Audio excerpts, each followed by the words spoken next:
आँख में पानी रखो, होठों पे चिंगारी रखो। जिंदा रहना है तो तरकीबें बहुत सारी रखो। राह के पत्थर से बढ़कर कुछ नहीं है मंजिलें। राह के पत्थर से बढ़कर कुछ नहीं है मंजिलें। रास्ते आवाज़ देते हैं, सफ़र जारी रखो। रास्ते आवाज़ देते हैं, सफ़र जारी रखो। Welcome back in my YouTube channel Arun academy.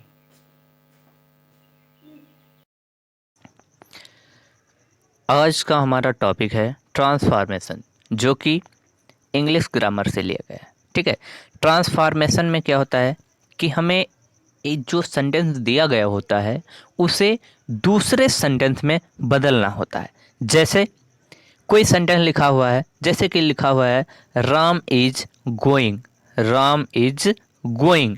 तो क्या करना होता है कि अगर इसके सामने आगे लिखा हुआ है निगेटिव, अर्थात हमें इसका मतलब ये होता है कि इस सेंटेंस को हमें नेगेटिव में बदलना होता है। ठीक है, तो ट्रांसफॉर्मेशन के अंतर्गत हम उन नियमों का अध्ययन करेंगे जिनके द्वारा हम किसी सेंटेंस को दूसरे सेंटेंस में परिवर्तित कर सकते हैं। ठीक है, तो जैसे हमें इसे निगेटिव में बदलना था, तो इसका नियम होता है कि यदि सेंटेंस में कोई हेल्पिंग वर्ब दी गई है तो उसके तुरंत बाद हम नॉट का यूज कर देंगे और सेंटेंस हमारा निगेटिव में बदल जाएगा। अर्थात ये सेंटेंस क्या बन जाएगा, राम इज नॉट गोइंग। ठीक है, राम इज नॉट गोइंग। ठीक है, तो चलिए देखते हैं ट्रांसफॉर्मेशन। ट्रांसफॉर्मेशन के अंतर्गत हम टॉपिक लेते हैं, टॉपिक नंबर 1 लेते हैं, interchange on affirmative sentence into negative. अर्थात आज के वीडियो में हम ये देखने वाले हैं कि एक अफर्मेटिव सेंटेंस को नेगेटिव में कैसे बदल सकते हैं, या हम एक अफर्मेटिव सेंटेंस को नेगेटिव कैसे बनाते हैं। तो इसके लिए कुछ नियम होते हैं, उन नियमों का हम अध्ययन करने वाले हैं। तो चलिए स्टार्ट करते हैं हम आज का पहला रूल, रूल नंबर 1। रूल बहुत ही सरल है, बस थोड़ा सा ध्यान देना है। तो चलिए दोस्तों स्टार्ट करते हैं हम आज का पहला नियम। पहला रूल क्या है, यदि किसी सेंटेंस में सब्जेक्ट से तुरंत पहले, क्या मान लीजिए कोई सेंटेंस दिया गया है, उसमें सब्जेक्ट हिंदी में जिसको हम कहते हैं कर्ता, अर्थात जिसके द्वारा कार्य किया जाता है। अगर सब्जेक्ट से पहले ओनली दिया गया हो, क्या दिया गया हो, सेंटेंस में सब्जेक्ट से पहले ओनली दिया गया हो, या फिर सब्जेक्ट के तुरंत बाद क्या दिया हो, एलोन दिया गया हो, क्या दिया गया हो, एलोन दिया गया हो, तब क्या करते हैं। तो इस प्रकार के जो सेंटेंस होते हैं उनको निगेटिव बनाने के लिए हम निम्न नियम का ध्यान रखते हैं। इसमें क्या होता है कि यदि सेंटेंस में सब्जेक्ट से पहले ओनली दिया गया हो, क्या दिया गया हो, ओनली दिया गया हो, या सब्जेक्ट के तुरंत बाद एलोन दिया गया हो, तो उसे निगेटिव बनाने के लिए सब्जेक्ट से पहले नन बट या नथिंग बट का यूज करते हैं। ठीक है, अब इसमें क्या है, दो चीजें हैं। एक तो कह रहा है कि नन बट का यूज किया जाता है, दूसरा क्या कह रहा है, नथिंग बट का यूज किया जाता है। तो अब हमें ये भी पता होना चाहिए कि हम नन बट का यूज कब करेंगे और नथिंग बट का यूज कब करेंगे। तो देखते हैं कि नन बट का यूज कब किया जाता है। तो नन बट का यूज सजीवों के लिए किया जाएगा, अर्थात जब सब्जेक्ट सजीव होगा, जिनमें जीवन होता है। सजीव किसे कहते हैं, लिविंग को कहते हैं, जिनमें जीवन होता है। जैसे मनुष्य होता है, कैसा होता है, सजीव होता है। ठीक है, और निर्जीव की अगर बात की जाए तो निर्जीव जैसे चाकी ले लीजिए, मोबाइल ले लीजिए, मोबाइल भी क्या होता है, एक निर्जीव होता है। ठीक है, तो नन बट का यूज हम किसके लिए करेंगे, सजीव के लिए करेंगे, और जो नथिंग बट होता है उसका यूज हम नॉन लिविंग के लिए करेंगे। किसके लिए करेंगे, नॉन लिविंग के लिए करेंगे। ठीक है, तो चलिए देखते हैं एग्जाम्पल के माध्यम से।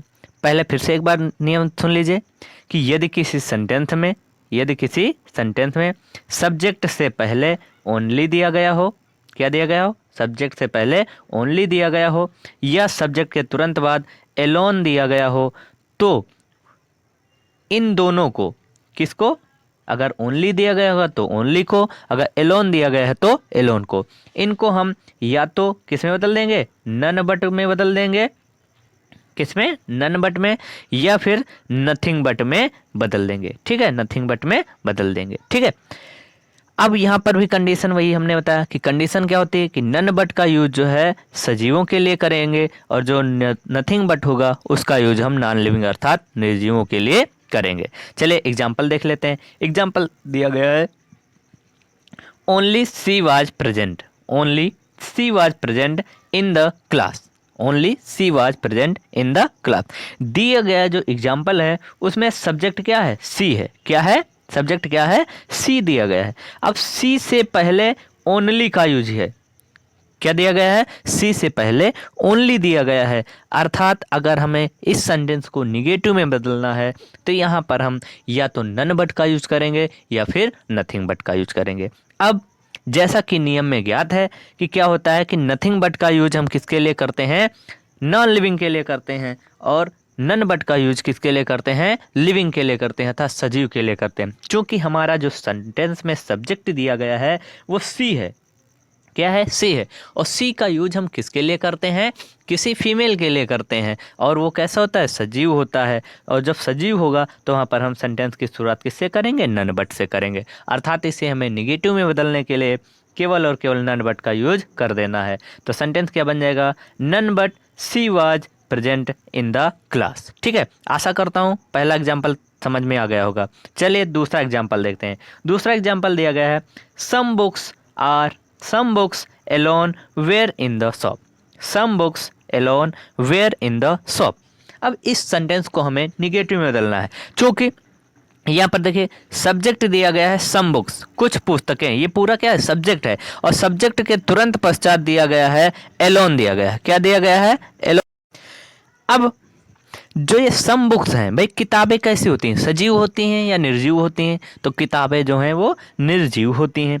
अब निर्जीव हैं और इसके बाद में क्या दिया गया है, एलोन दिया गया है। तो पहली कंडीशन हो गई क्या दी, कि सब्जेक्ट के तुरंत बाद क्या दिया गया है, एलोन दिया गया है।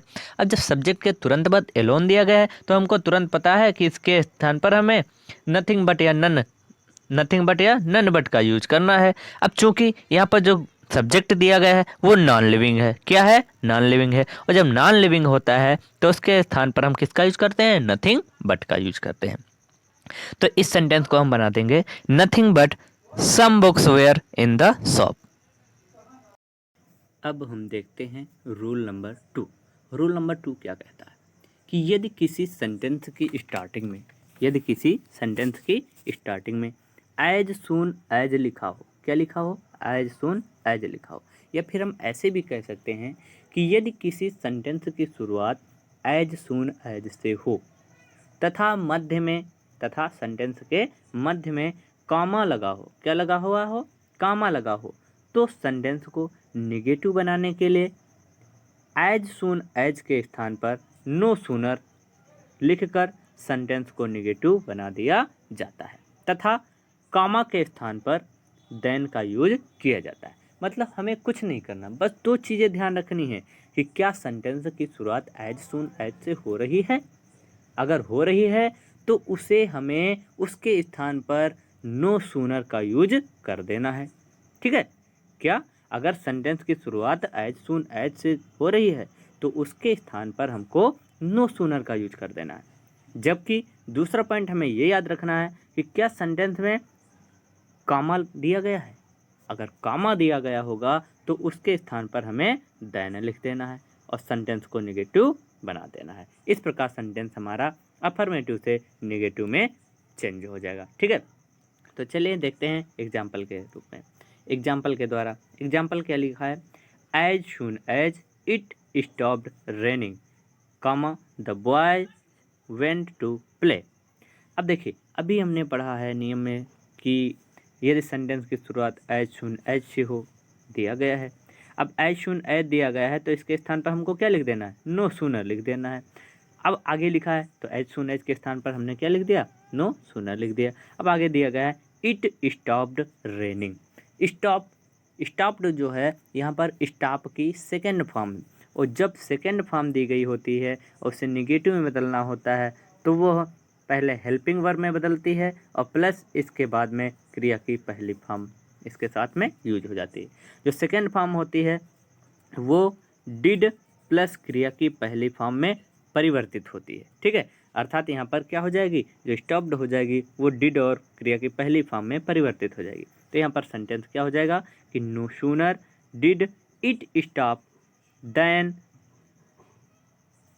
यहाँ पर स्टॉप के बाद में रेनिंग हो जाएगा, ठीक है, stop raining then the boys went to play, ठीक है। तो इसका सेंटेंस क्या बन जाएगा कि no sooner did it stop raining, did stop, यहाँ पर रेनिंग हो जाएगा, ठीक है, क्या हो जाएगा, रेनिंग, रेनिंग, ठीक है, the boys went to play, ठीक है। तो ये सेंटेंस बन जाएगा। आशा करता हूँ कि दो के दोनों नियम आपको आसानी से समझ में आ गए होंगे। अगर आपको वीडियो अच्छा लगा हो तो please like, share, comment and subscribe to our YouTube channel Arun academy.